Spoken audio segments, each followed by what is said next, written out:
morning. My name is Mallya, and today I will be talking about vibriosis. So what is vibriosis? Vibriosis is a zoonotic, gram-negative, facultative anaerobic bacterium. It is the leading cause of seafood-related disease across the world.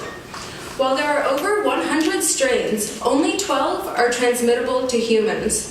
The three main strains are Vibrio Vulnificus, Vibrio Parahemolyticus, and Vibrio cholerae, all three of which I will be discussing today. In addition to that, I will also be talking about the transmission, prevention, treatment, risk factors, statistics, and an experiment to do with vibriosis, the experiment's significance, some extra information, my conclusion, and some citations. Vibrio cholerae is a strain of vibriosis that is transmitted through contaminated food and water. It has a 24-hour incubation period, and some symptoms are gastroenteritis, wound infections, abdominal cramps, and large amounts of watery or bloody diarrhea. Some possible results of getting this disease are dehydration, collapse of the circulatory system, and death. Vibrio Parahemolyticus. Vibrio Parahemolyticus is the most reported form of vibriosis. It is halophilic, meaning it requires salt water to breathe. It is transmitted through consuming raw or undercooked seafood, and it also has an incubation period of 24 hours. Symptoms of this are gastroenteritis and fever. It is a self-limited disease, and it will be rid from the body anywhere between 1 and 7 days. A self-limited disease is a disease that will run its course in the body and leave the body in its own time. It does not always require treatment. Due to global warming and rising water temperatures, excess growth of this bacteria has been found in the United States. Vibrio vulnificus. Though it is the second most reported form of vibriosis, it is by far the most deadly form, with a mortality rate of over 50%. It is also transmitted through consuming undercooked or raw seafood, and symptoms are nausea, diarrhea, vomiting, gastroenteritis, fever, and intense abdominal pain. In addition, lesions, ecchymosis, and bullae develop within the first 24 hours. In very severe cases of Vibrio vulnificus, mental changes will occur in behavioral changes or cognitive abilities. When diagnosing Vibrio vulnificus, the patient is questioned about their diet and exposure to seawater. Transmission. Vibriosis is found in raw or undercooked seafood, such as oysters, and less commonly fish or shrimp. Vibrio cholerae is also transmitted through contaminated water. It is also possible to get vibriosis from exposing open cuts or wounds to seawater. Currently, there is no evidence supporting human-to-human transmission. Prevention methods for this disease are very similar to preventive methods for other diseases. Continuous hand washing, maintaining good hygiene, cooking food thoroughly, avoid drinking seawater, etc. Other processes that can significantly reduce the risk of vibriosis are pasteurization, irradiation, and pressurization. Treatment. Treatment methods depend on the strain and the severity of vibriosis.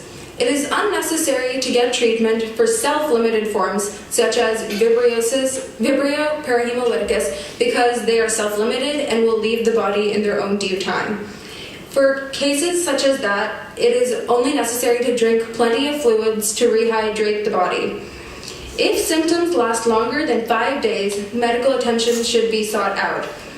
And antibiotics such as tetracycline, ciprofloxacin, and doxycycline will be used.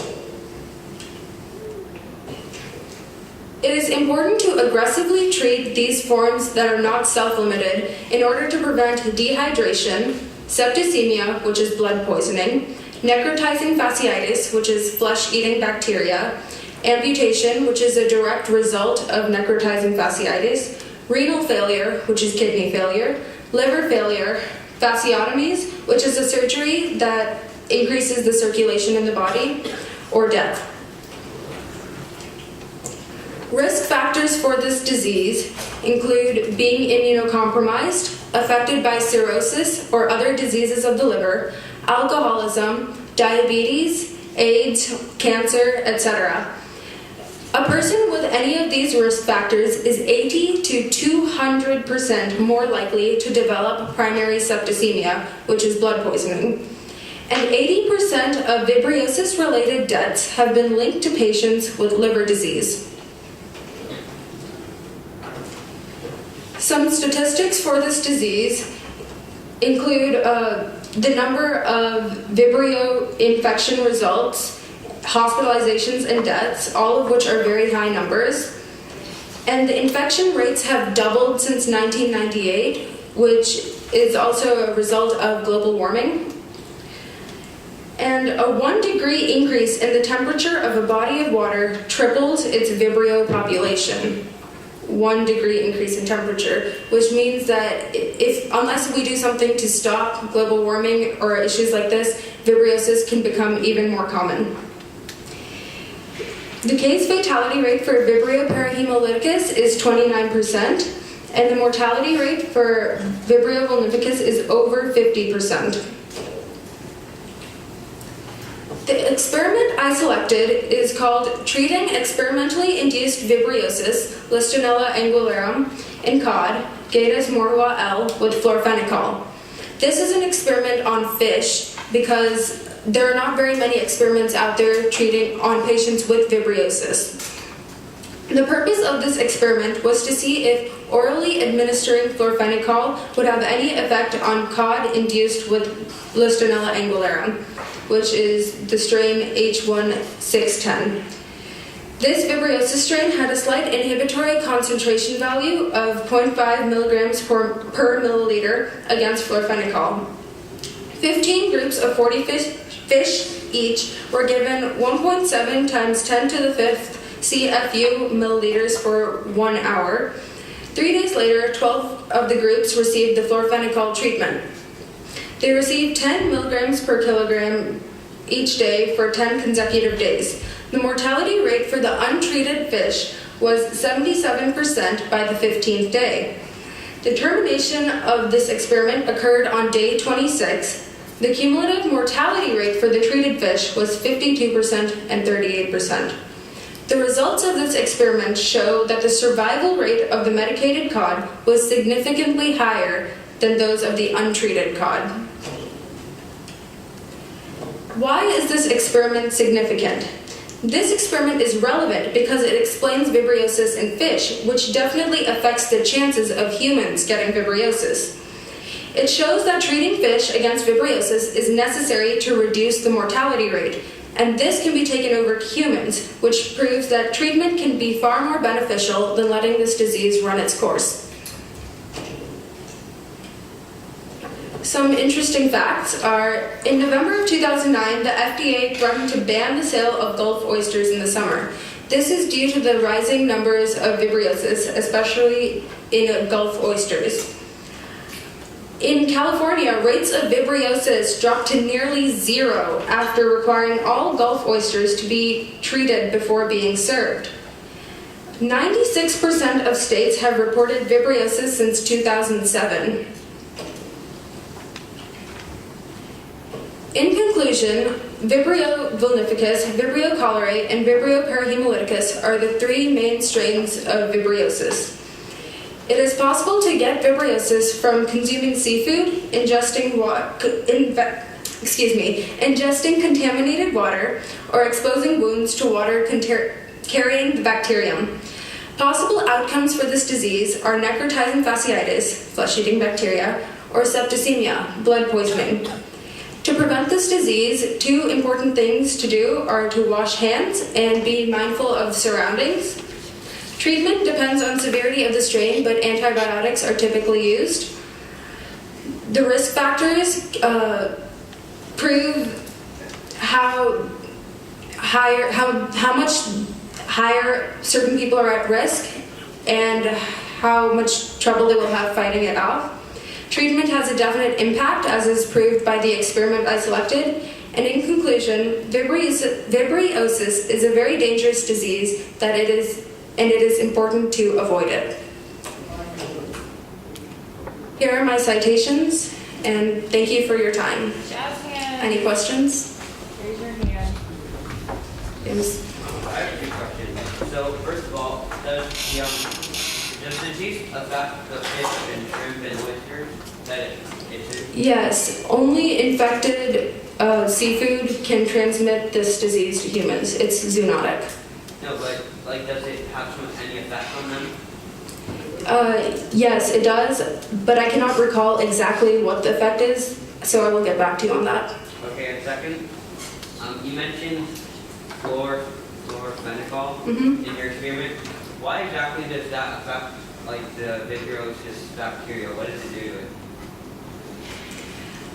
In order to answer your question, I will have to get back to you and do some further research. Thank you. Maya. Is there anything on the seafood itself that you guys have? I'm sorry, I can't hear you. Is there any signs or something on the fish or the seafood itself to show you to indicate that it has vibriosis? Yes, in oysters, there are certain markings. I'll show you a picture later if you really want to see it, because I don't know exactly how to describe it, but I could not find any images showing what they look like in fish or shrimp, as it is less common.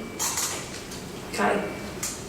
You said that when water, the temperature, when it decreases, there's an increase in the population of vibriosis. No, as the temperature increases. Increases. Yes.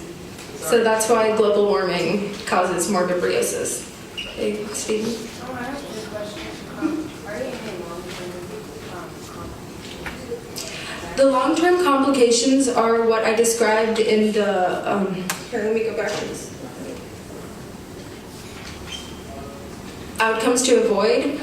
Septicemia is a lifelong condition, as necrotizing fasciitis, can be lifelong. Amputation will be with you for the rest of your life. Renal failure, liver failure, those are lifelong conditions. Okay, so a lot of people eat sushi, and since it's raw, could you tell? Actually, Japan has the highest rate of Vibrio Vulnificus simply because the high consumption levels of raw or undercooked meat. So yes, eating sushi will put you at risk for this. Gabriel?